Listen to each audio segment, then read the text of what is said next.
بعد انتهائك من مونتاج فيديو خاص بك، ستأتي مرحلة إضافة الساوند إفكت. العديد منا يتجاهل هذه المرحلة، لكن صدقني بعد أن تقوم بهذه المرحلة لمرة واحدة ستصبح المرحلة المفضلة لديك. في الفيديو الماضي تحدثنا عن طريقة جعل صوتك كأنك تسجل في استوديو احترافي، واليوم سنتحدث عن الساوند إفكت. سوف نأخذ فيديو من دون مؤثرات وسوف نضيف عليها هذا الساوند إفكت ونرى النتيجة.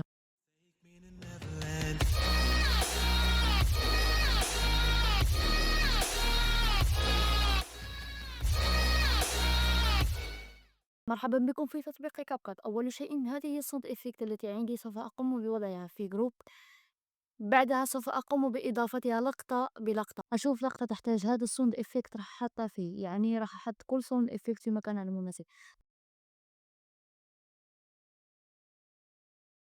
كلنا نعلم أنك عزيزي المتابع، انزل الآن وقم بالضغط على زر الاشتراك ولكي يصلك كل جديد.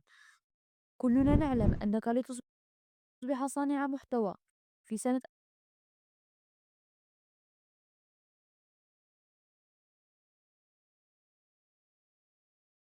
في سنة 2005.